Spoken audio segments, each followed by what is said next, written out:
محترم خواتین و حضرات اور عزیزان گرامی قدر، بحمد اللہ تعالی آج ہم سورہ بقرہ کی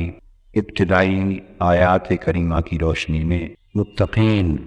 یعنی پرہیزگاروں کی علامات کا ذکر کر رہے ہیں۔ اس سورت کے پہلے رکوع میں بلکہ دوسرے رکوع تک 3 طبقات کا ذکر کیا ہے۔ ایک طبقہ مومنین اور متقین کا یعنی پرہیزگاروں کا یا قرآن مجید کی زبان میں نیکوکاروں کا، دوسرا طبقہ کفار کا، منکرین کا، اور تیسرا طبقہ منافقین کا۔ اور قرآن مجید نے ان تینوں طبقات کی علامات پر اور بعضوں کی نفسیات پر تھوڑی تھوڑی ضروری روشنی ڈالی۔ یہ پہلی آیت ہے مومنون متقین، یعنی وہ ایماندار جن کو قرآن مجید پرہیزگار کہتا ہے، اللہ سے ڈرنے والے، اللہ کی اطاعت بجا لانے والے اور اللہ کے نیک بندوں کے زمرے میں جن کو شامل کرتا ہے۔ پہلی آیات میں قرآن مجید نے ان کی بعض ضروری علامات کا ذکر فرمایا اور یہ بیان کیا ہے کہ یہ قرآن ایسے لوگوں کے لیے ہدایت، ایسے لوگوں کو نہ صرف یہ قرآن سیدھی راہ دکھاتا ہے بلکہ اللہ کے فضل و کرم سے یہ قرآن انہیں منزل مقصود تک پہنچانے کی ضمانت بھی مہیا کرتا ہے۔ ہدی للمتقین کا مطلب میں نے وہ بیان کیا تھا۔ یہ قرآن وہ پرہیزگاروں کو ہدایت دیتا ہے، اس ہدایت سے مراد یہ ہے کہ پرہیزگاروں کو منزل مقصود تک پہنچا دیتا، اپنی زندگی کے نسل العین تک پہنچا دیتا، اپنی زندگی کا مقصود اور مطمئن وہ قرآن کی ہدایت کی روشنی میں پا لیتے۔ اس کے بعد بیان شروع ہوا کہ وہ پرہیزگار تو قرآن مجید جنہیں منزل مقصود تک پہنچانے کی ضمانت دیتا ہے وہ ہیں کون، ان کی پہچان کیا ہے، ان کی علامت کیا ہے۔ اس علامت سے قرآن مجید کی بیان کردہ پہلی علامت کا ہم نے تفصیل سے چند جمعۃ المبارک کے خطبات میں بیان کیا، اور وہ بیان الذین یؤمنون بالغیب کے ضمن میں تھا کہ سب سے پہلی علامت پرہیزگاروں کی یہ ہے کہ وہ بن دیکھے ایمان لاتے، بن دیکھے ایمان لاتے، یعنی ان کا ایمان اس قدر پختہ، اس قدر مضبوط، اس قدر مستحکم اور غیر متزلزل ہوتا ہے۔ جب وہ بن دیکھے مان لیتے ہیں اور پورے یقین کے ساتھ مان لیتے ہیں تو پھر جو انہیں مشاہدات اور واردات نصیب ہوتی چلی جاتی ہیں ان کے ایمان کو مزید ترقی حاصل ہوتی چلی جاتی۔ آج ہم اپنی گفتگو شروع کر رہے ہیں وہ یہ کہ قرآن مجید نے پرہیزگاروں کی پہلی علامت وہ یوں کہیے کہ پرہیزگاروں کی بنیادی پہچان اور پرہیزگاری کا بنیادی اور اولین تقاضا ایمان بالغیب کو قرار دیتی۔ کسے قرار دیا ہے؟ ایمان بالغیب، من دیکھیں اللہ پر اور اللہ کے احکام پر، جو اس میں بعد موت جزا و سزا، دوزخ جنت، حساب و کتاب، اپنی الوہیت، اپنی وحدانیت، اپنی ذات صفات کی نسبت الغرض، جو کچھ اس نے فرمایا تو جو ننگی آنکھ سے اب دکھائی نہیں دے سکتا، کان جس کو سن نہیں سکتے، زبانیں جس کو چکھ نہیں سکتی، ناک جس کو سونگھ نہیں سکتے، ہاتھ جس کو چھو نہیں سکتے، اور عقل آج اپنی بساط کے مطابق اس کو سمجھ نہیں سکتی، تو باوجود اس کے کہ نہ وہ شے آج محسوس ہو سکتی ہے نہ وہ سمجھی جا سکتی، ان دونوں باتوں کے باوجود پرہیزگار وہ ہیں کہ وہ پھر بھی کامل یقین کے ساتھ مان لیتے، کامل یقین کے ساتھ مان لیتے۔ تو یہ ایمان بالغیب تو پرہیزگاری کا پہلا تقاضا ہوا، اس میں عمل نہیں ہے۔ یاد رکھیے ایمان بالغیب میں عمل کی بات ابھی نہیں ہوئی، ابھی تو ایمان کی بات ہے کہ دل کو اس کے ہونے کا یقین آ جائے، اور بغیر دیکھے کہ یقین آئے۔ اور میں نے اس ضمن میں حضور علیہ الصلوۃ والسلام کی ذات اقدس کا ذکر کرتے ہوئے بیان کیا تو ایمان بالغیب کے تصور میں اور عقیدے میں مرکز و محور حضور علیہ الصلوۃ والسلام کی ذات پاک ہے کہ بن دیکھے اس لیے یقین اور ایمان پیدا ہو گیا کہ حضور نے جو فرما دیا کہ اللہ ہے، حضور نے جو فرما دیا کہ مجھے اس نے بھیجا ہے، میں اس رب کائنات کی طرف سے نبی اور رسول بن کر آیا۔ مفہوم ہوئے تھا کہ جب تم مجھے دیکھ رہے ہو تو جان لو تو میرا کوئی بھیجنے والا بھی ہے، اگر وہ دکھائی نہیں دے رہا بھیجنے والا تو آنے والا تو تمہارے سامنے۔ تو مجھے دیکھ کر، مجھے سن کر اور مجھے مان کر میرے بھیجنے والے پر ایمان لے آؤ۔ تو اللہ کو دیکھے بغیر جب ایمان ہو گیا، یقین ہو گیا، تو یہ تو پرہیزگاری کا پہلا تقاضا پورا ہوا، پہلا تقاضا۔ اب اس کے بعد عمل کا ذکر شروع ہو رہا ہے، فَمَا وَيُقِيمُونَ الصَّلَاةَ وَمِمَّا رَزَقْنَاهُمْ يُنْفِقُونَ۔ اور دوسری علامت یہ ہے ان لوگوں کی کہ پھر وہ نماز قائم کرتے ہیں، اور جو کچھ ہم نے انہیں عطا کیا ہے اس میں سے خرچ کر سے۔ کس کے لیے؟ اللہ کے لیے خرچ کر۔ تو پہلی بات اور پہلی علامت ہوئی کہ بن دیکھیں اسے مانتے ہیں، اس پر ایمان لاتے ہیں، اور جب اس پر ایمان لے آئے تو صاحب ظاہر ہے کہ اس کا ہر حکم مانا گیا۔ ایمان لانے کا معنی یہ ہے کہ جو اس نے فرمایا اسے سچ مانا، اگر اس کے حکم کو نہیں ماننا تو اس کو ماننے کا مفہوم کیا ہوا؟ یہ یہاں یہ بات سمجھانا چاہتا ہوں کہ ہم بدقسمتی سے آج اس دور میں ہیں اور ہمارے حالات اتنے بگڑ چکے ہیں کہ ہم اس کو تو مانتے ہیں مگر اس کے حکم کو نہیں مانتے۔ ہمارے حالات یہ ہو چکے، یہی بگاڑ اور یہی زوال اور یہی تباہی ہے کہ ہم اس کو تو مانتے ہیں مگر اس کے حکم کو نہیں مانتے۔ ہم حضور علیہ الصلوۃ والسلام کو تو مانتے ہیں مگر آقا کے فرامین کو، حضور کے احکام کو، ارشادات کو نہیں مانتے۔ نہیں مانتے سے مراد یعنی عمل نہیں کرتے۔ تو آپ بتائیے کہ کیا ایسے ماننے کو کامل ماننا کہا جا سکتا ہے؟ اور جو فوائد اور برکات اور نتائج اور پھل اور ثمرات کامل ماننے کے نتیجے کے طور پہ بیان کیے گئے ہوں تو کیا خالی اسے ماننا اور اس کا حکم نہ ماننا، تو حکم نہ مان کر ہم ان تمام ثمرات کو حاصل کر سکتے؟ جواب دیجیے۔ مثلا میں اگر آپ سے آپ یہ کہیں، مجھ سے یہ کہیں، حالانکہ ہمارا تعلق اور ہماری زندگی دونوں جہت سے انسانی زندگی، ایک جیسے لوگوں کی زندگی، آپ مجھ سے کہیں کہ قادری صاحب ہم آپ سے بڑی محبت کرتے ہیں، جان بھی آپ کے لیے نچھاور کرتے ہیں، اور آپ کو جان سے بھی عزیز تر سمجھتے ہیں اور بڑا پیار کرتے ہیں، اور آپ یہاں تک بھی کہیں کہ آپ کے حکم پر سر کٹانے کو بھی تیار ہیں۔ باتیں تو آپ اتنی کر دیں کہ ان میں کوئی کمی محسوس نہ۔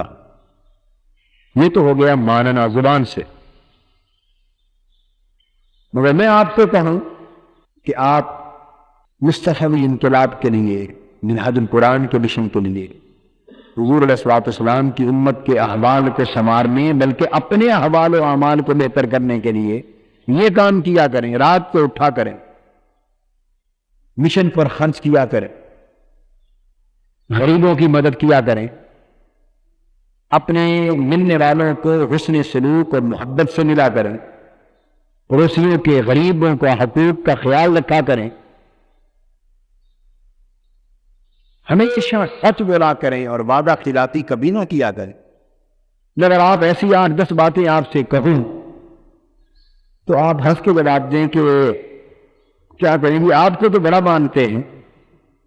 اور آپ سے پیار بھی بہت ہے، مگر یہ باتیں بس غفلت ہو جاتی ہے، یہ ان پر عمل نہیں ہو سکتا، یہ نہیں مانتے، یہ نہیں مانتے۔ دنیا میں کچھ سچے معنوں میں میرا ماننا ہوا یا میرے ماننے کا مذاق ہوا؟ بولیے، مذاق۔ آج ہم ماننے کا مذاق اڑاتے ہیں، اپنے عمل سے ماننے کا مذاق اڑاتے ہیں۔ آپ مجھ سے کہیں آپ کے لیے جان دینے کو بھی تیار ہوں اور شدید سردی کی رات ہو، میں کہوں کہ عشاء سے لے کے فجر تک یہاں کھلے میدان میں کھڑے رہیں، دعویٰ جان دینے کا ہو اور کھڑے نہ ہو، اگر پوچھا جائے کیوں تو کہتے سردی بہت تھی اور میرے پاس جرسی نہیں، کوٹ نہیں، میں تو کپڑے نہیں کوئی گھر بھول آیا تھا، اس لیے پھر کبھی آپ کہیں گے تو انشاءاللہ کھڑا ہو کے دکھاؤں گا، محبت بڑی ہے، آج سردی کی وجہ سے نہیں کھڑا ہو سکتا، اسے کہیں گے ماننا کم سے کم۔ اگر یہ برداشت نہ ہو سکے تو ہمیں ایسا کہنا تو نہیں چاہیے نا جی آپ کے لیے جان بھی حاضر، اتنی بات کہی جائے جتنی کی جا سکے، جتنی کر سکے، وہی بات آپ سمجھیں۔ اللہ رب العزت نے یہ میں نے آپ کو روزمرہ معمول کے حوالے سے ایک بات سمجھائی، اب بلا تشبیہ و بلا مثال اب ہم مسئلہ ایمان کی طرف آتے ہیں۔ اللہ رب العزت نے فرمایا لوگوں تم چاہتے ہو کہ میری بارگاہ میں پرہیزگار گردانے جاؤ، متقی گردانے جاؤ، اور جو متقی اور پرہیزگار ہیں اے رب کریم اگر ہم پرہیزگار ہو گئے، متقی ہو گئے تیری نگاہ میں تو اس کا نتیجہ کیا ہوگا؟ اس کا نتیجہ کیا ہوگا؟ تو اللہ تبارک و تعالیٰ نے 5ویں آیت پر اختتام پر فرمایا تو نتیجہ پرہیزگاروں کے لیے یہ ہوگا اولئک علی ھدی من ربہم واولئک هم المفلحون۔ وہ جو پہلے بات کی تھی ھدی للمتقین، اب اس اللہ رب العزت کے کلام کے اس جملے کو، اس آیت کریمہ کو، اور یہ آخری جملہ کلام الہی کا جس پر علامات متقین کا پہلا بیان ختم ہو رہا ہے، اب دونوں کو ملا کر پڑھیے تو میں اولئک علی ھدی من ربہم، یہ جو 5 علامتیں بیان کی جن کا ذکر آگے شروع ہو رہا ہے، فرمایا وہ لوگ جو ان 5 علامتوں کو اپنے اندر پیدا کر لیں گے،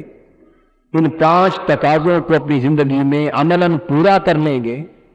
اور ان 5 پیمانوں اور معیارات پر پورے اتریں گے، فرمایا وہ پرہیزگار کہلائیں گے، ہماری نگاہ میں وہی متقی ہوں گے، اور انہیں اجر اور نتیجہ کیا نصیب ہوگا؟ اولئک علی ھدی من ربہم، وہ جس ہدایت کا ہم نے بیان کیا تھا اور جس ہدایت کی ہم نے خوشخبری سنائی تھی، اولئک علی ھدی من ربہم، پس صرف یہی وہ لوگ ہیں جو اللہ کی طرف سے اس خصوصی ہدایت سے نوازے جائیں گے، اولئک ھم المفلحون، اور دنیا میں بھی اور آخرت میں بھی یہی لوگ حقیقی کامیابی حاصل کریں، اللہ کی بارگاہ سے حقیقی فلاح انہی لوگوں کو ملے۔ یہ حصر اور قصر کے ساتھ یہ بیان ہو رہا ہے، جس کا مطلب یہ ہے کہ بس وہ ہدایت جس کا وعدہ ہم نے شروع میں کیا، اور سورہ فاتحہ میں بھی جس ہدایت کا ذکر آیا اهدنا الصراط المستقیم، اے اللہ ہمیں سیدھی راہ کی ہدایت عطا فرما، اور کون سی سیدھی راہ؟ صراط الذین انعمت علیہم، راستہ وہ سیدھی راہ ان لوگوں کی راہ جن پر تو نے انعام فرمایا، جن پر تو نے انعام فرمائے۔ تو سورہ فاتحہ میں انعام یافتہ بندوں کا نام لے کر بات کی،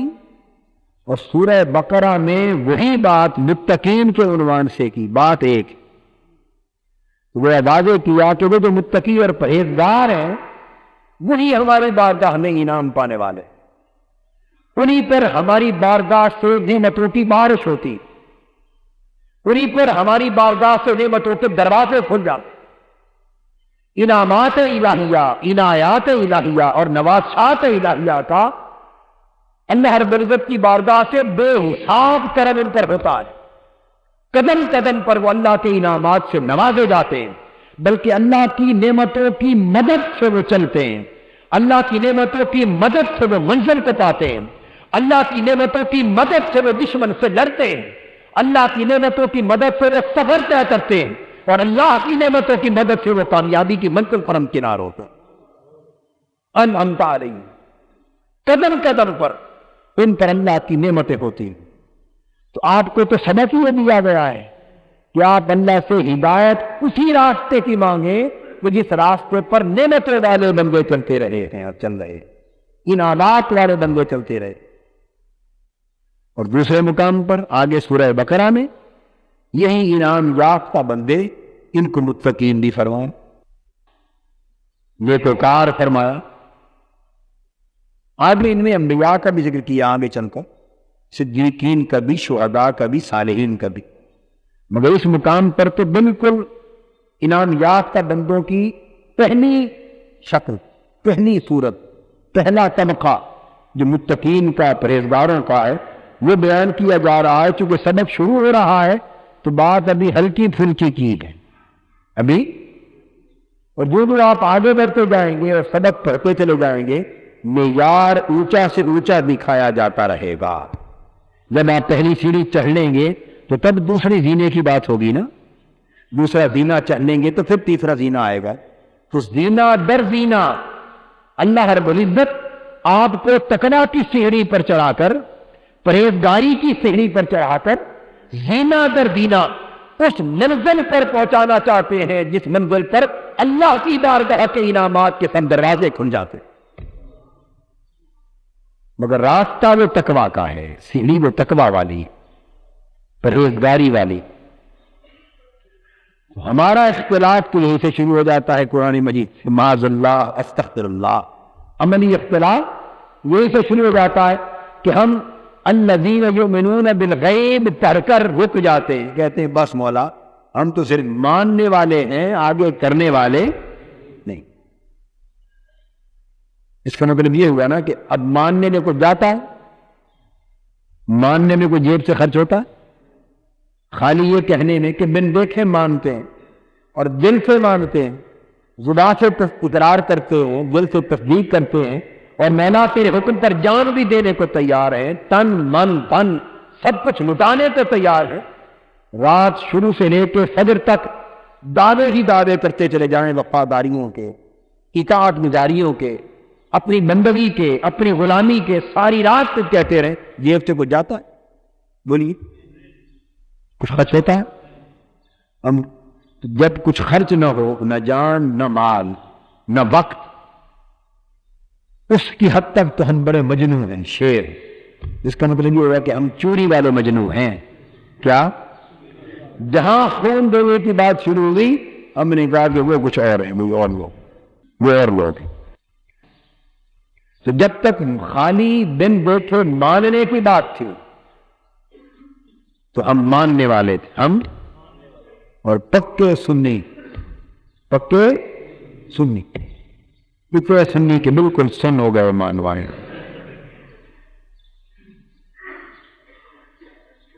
بن دیکھے ماننے کے دعوے میں تو ہم بڑے پکے مسلمان، مگر جو اگلی بات شروع ہوئی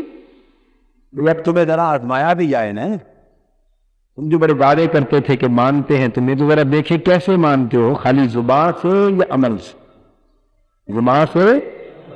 یا عمل سے۔ تو جو عمل کی بات شروع ہوئی ہم نے پشت کر دی، پشت دکھا دی، نہیں یہ ہمارا شعبہ نہیں ہے، یہ ہمارا شعبہ۔ تو ایک علامت ہے ماننے کی، ایک علامت ہے ماننے کی، اس سے آگے جو آج آیت کریمہ پڑھی اس میں دو علامتیں ہیں عمل کی، پھر اس سے آگے دو علامتیں ہیں یقین کی۔ اب بات سمجھے؟ پہلی علامت ہے ایمان بالغیب، اس کے بعد دو علامتیں ہیں عمل کی، اور پھر عمل کے بعد اگلی دو علامتیں ہیں یقین کے درجے کی۔ کس درجے کی؟ یقین کے درجے۔ اس کا مطلب یہ ہوا کہ خالی ایمان بالغیب کے دعویٰ سے یقین نہیں آتا، بلکہ یقین کی منزل کو پانے کے لیے عمل کی راہ سے گزرنا پڑتا ہے۔ نکتہ میں سمجھانا چاہتا ہوں آج کہ ایمان کے ساتھ عمل کو متعلق کیا، اس لیے متعلق کیا کہ ایمان بالغیب کے بعد مانا تو بن دیکھے تھا نا، ایمان ہو گیا، اب عمل سے گزریں گے، عمل سے تو ایمان رفتہ رفتہ ایقان میں بدلتا جائے گا۔ کس میں؟ ایقان، یعنی یقین کی کامل ترین صورت میں بدلتا جائے گا، اور وہ آخرت پر نہیں یقین رکھتے ہیں۔ میں آپ کو ترتیب سے بات سمجھا رہا ہوں۔ آغاز ہوا بات کا ایمان سے، الذین یؤمنون بالغیب، یہاں یقین کی بات، یقین کی بات نہیں،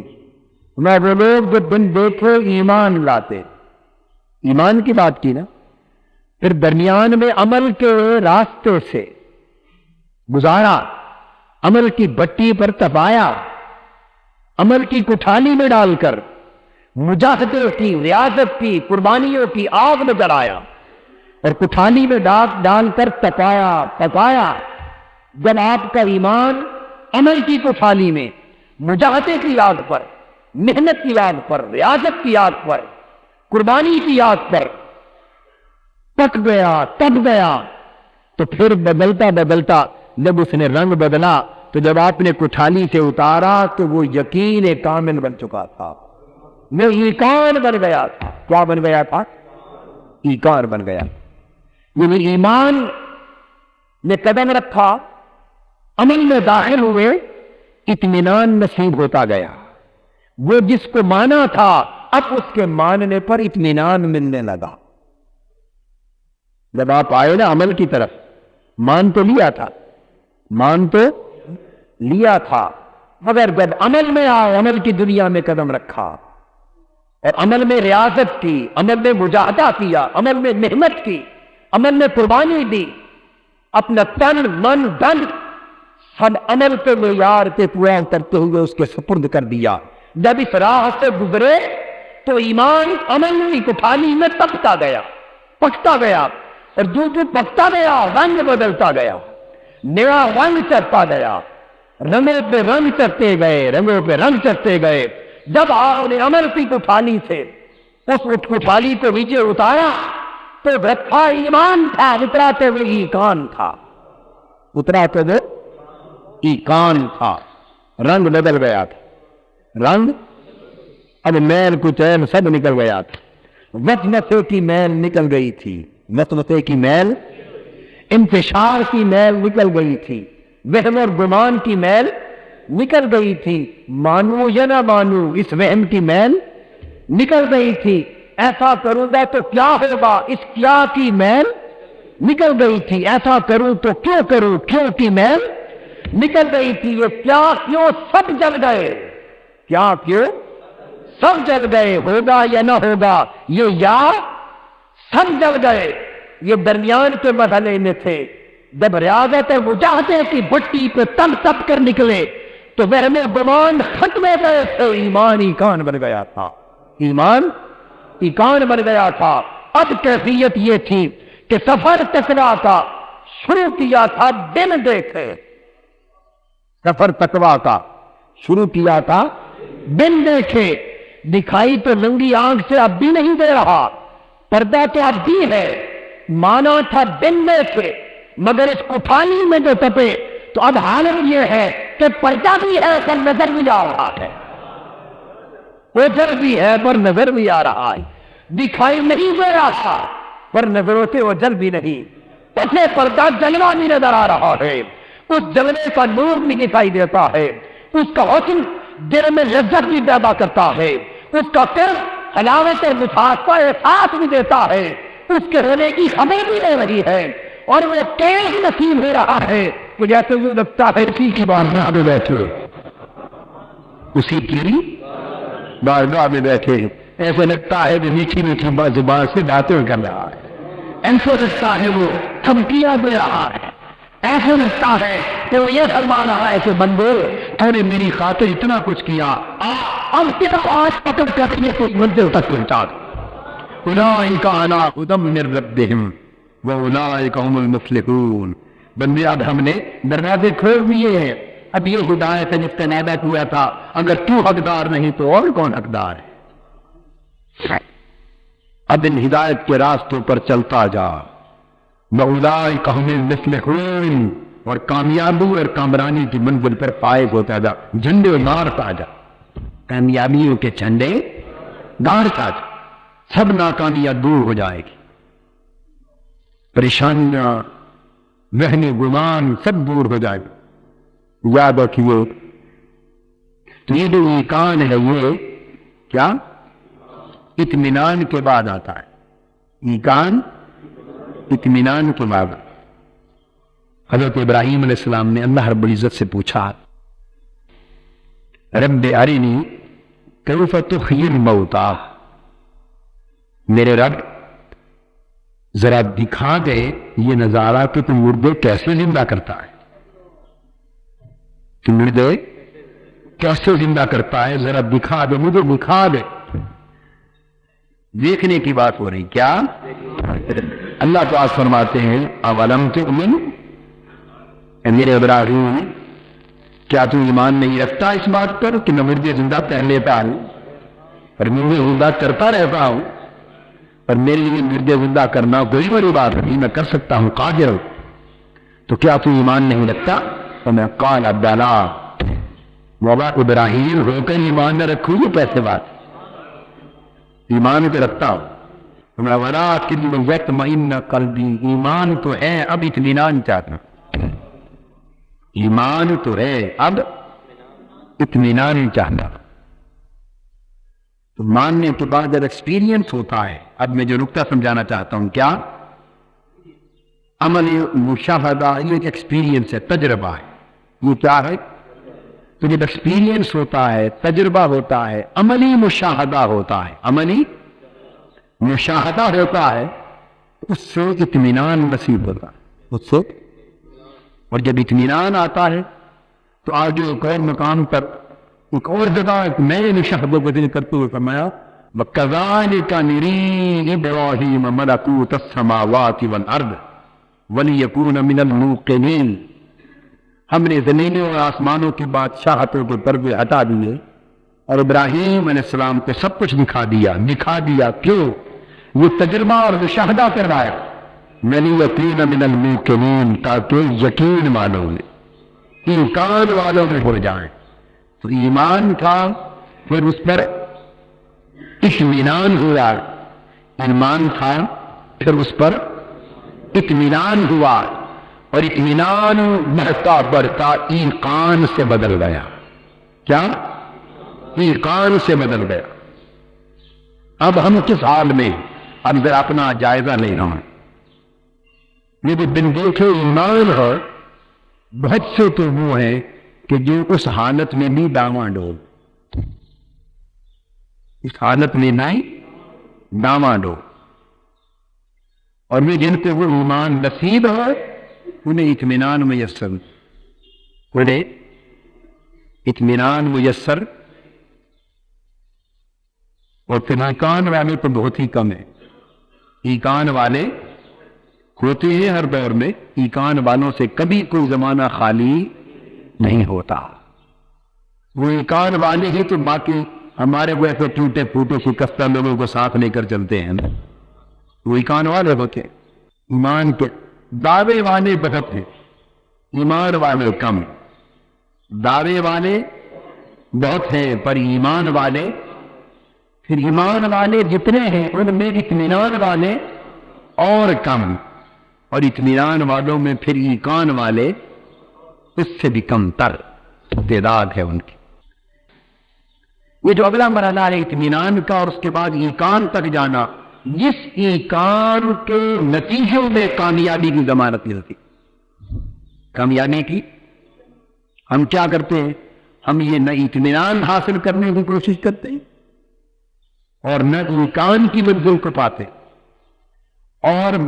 رتبہ ایمان پر بھی ہم متزلزل ہوتے، ایمان کے درجے میں بھی ہم متزلزل ہیں، اطمینان حاصل کرنے کی شرطیں پوری نہیں کرتے، ایقان کی منزل پانے اور چاہتے ہیں کہ اولئک علی ھدی من ربہم واولئک ھم المفلحون میں داخل ہو جا۔ اب بات کو سمجھو نا، حالت یہ ہے ہماری کہ ایمان میں ہم متزلزل ہیں، ایمان کے درجے میں ہم متغیر ہے، ایمان پر ایمان میں متزلزل، اطمینان حاصل کرنے کی شرطیں پوری نہیں کرتے، حصول اطمینان کی جو شرائط اور تقاضے ہیں انہیں پورا کرنے کی فکر نہیں کرتے، اور ایقان تو میری زندگی میں نہیں آیا، اور یہ سارے مرحلے چھوڑ کر چاہتے ہیں کہ وہ نتائج جو ایقان پر مبنی ہیں، جو اطمینان پر مبنی ہیں، وہ باہر مرحلے سے عبور کی ہمیں نصیب ہو جائے، ہم اولئک ھم المفلحون کے زمرے میں آ جائیں، کامیابی اور کامرانی کا مجدہ ہمیں سنایا جائے، ممکن نہیں۔ تو میں جو نقطہ سمجھا رہا تھا وہ یہ کہ ایمان اطمینان میں بنتا ہے ایکسپیرینس کے ذریعے، کیا؟ تجربہ عملی مشاہدہ، یہ وہی تجربہ عملی مشاہدہ ہے جس کے لیے سیدنا ابراہیم علیہ السلام اللہ کے حضور درخواست کر رہے ہیں کہ مولا دکھا، ایمان تو ایسے سند زندہ کرنے پر قادر ہے، لیکن چاہتا ہوں میرا قلب یطمئن قلبی، اطمینان نصیب ہو جائے، اس اطمینان کے لیے مشاہدہ چاہتا ہوں تو ذرا ایک منظر دکھا دے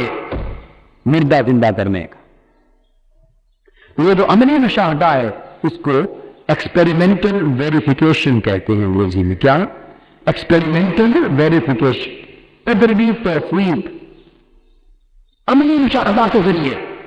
عملی تجربہ کے ذریعے وہ جس کو آپ نے دل دیکھے مان لیا تھا اس میں رسوخ پیدا ہو جاتا ہے، اس میں اور میں رسوخ آپ کے قلبی اطمینان وہ ہوتا ہے۔ اس قلبی اطمینان کے لیے درجہ ایمان کے بعد آپ عمل کی دعوت دی جا رہی ہے۔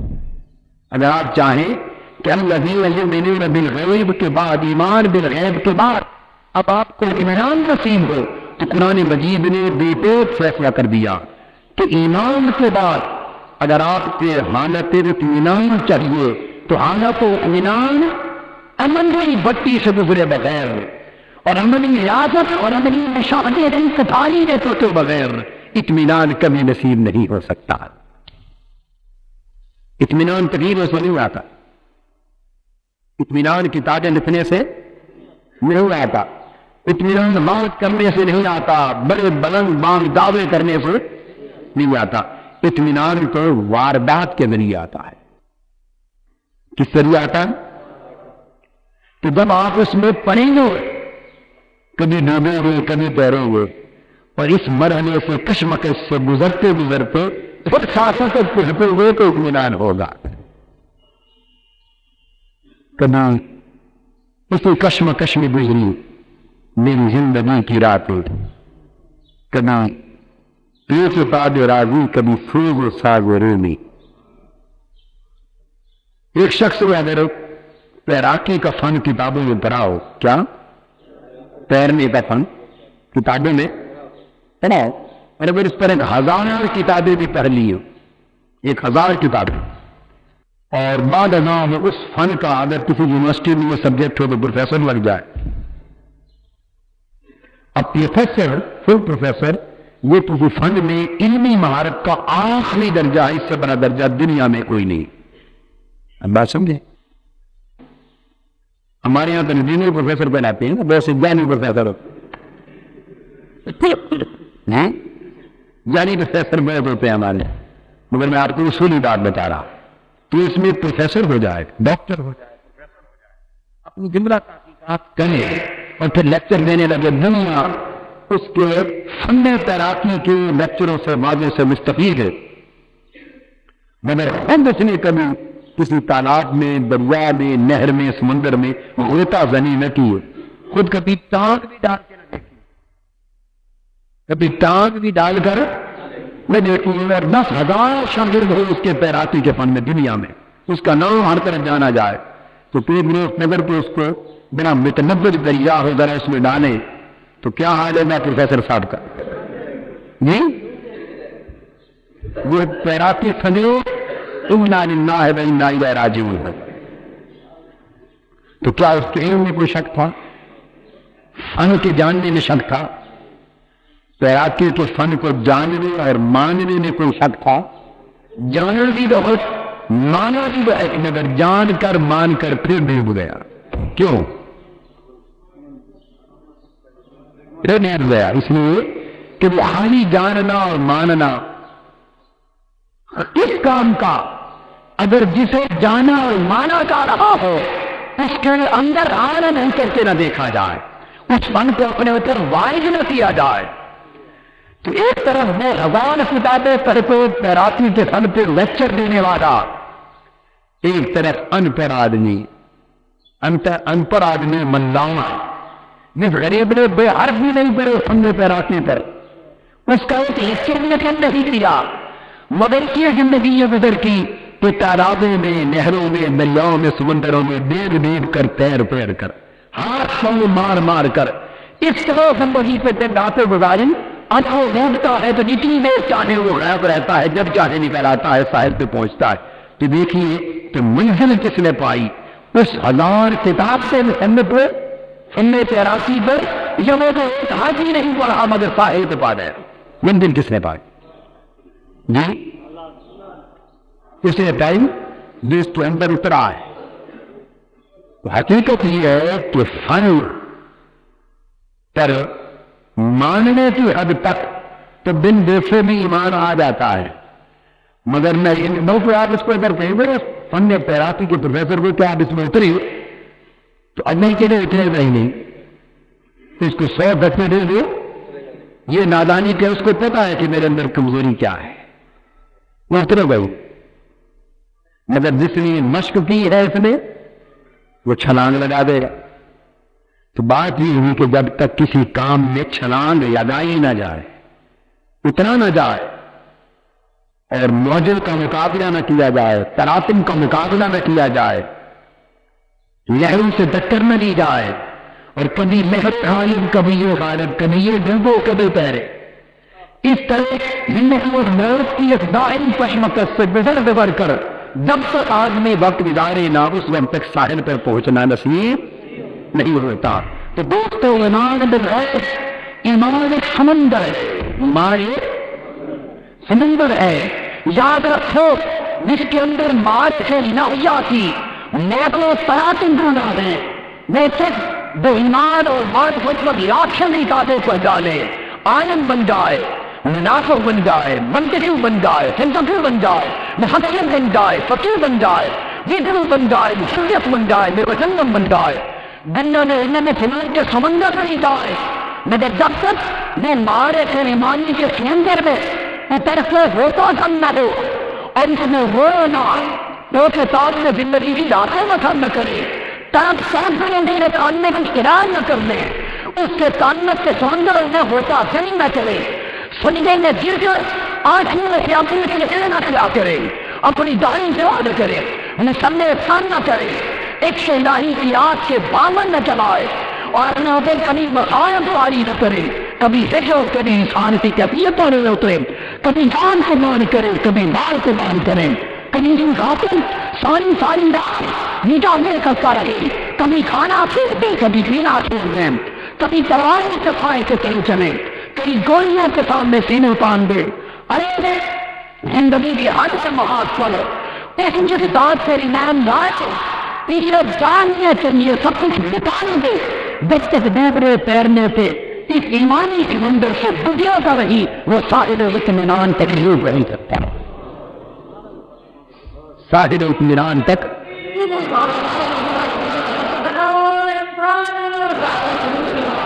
اطمینان کے ساحل تک نہیں پہنچ سکتا۔ پھر اطمینان کے ساحل تک پہنچے گا تو پھر اسے امکان بھی نصیب ہوگا۔ اللہ رب العزت اس مرحلے میں ڈالنے کے لیے فرمایا وَيُقِيمُونَ الصَّلَاةَ وَمِمَّا رَزَقْنَاهُمْ يُنْفِقُونَ، ایمان کا دعویٰ کرنے والے اب تمہیں ذرا اس کی تیراکی میں ڈالتے، اس تیرنے ڈوبنے کے مرحلے میں ڈالتے، دیکھتے ہیں کون نماز قائم کرتا ہے۔ پڑھنے کی بات نہیں، کر تو ہر کوئی بیٹا ہے، پڑھتے تو سارے ہی ہوئے، یہ فرمایا کہ نماز پڑھتے ہوئے نو وَيُقِيمُونَ الصَّلَاةَ، وہ جو نماز پڑھنا اور شے ہے اور نماز کو قائم کرنا، وَمِمَّا رَزَقْنَاهُمْ يُنْفِقُونَ، اور جو کچھ ہم نے انہیں دیا ہے، جو کچھ اس میں سے خرچ کرتے ہیں، لاکھ پاس ہو تو تھوڑا زیادہ ہر کوئی خرچ کر گزرتا ہے،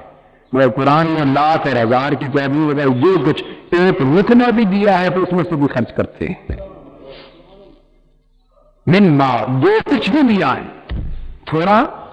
یا زیادہ نہیں، اطمینان غروست اور آزمائش ہو، اگر لقمہ بھی دیا ہے تو اس میں سے خرچ کرتے ہیں بساط پر، یہ بے عمل تو پیمانے ان پر انشاءاللہ تعالی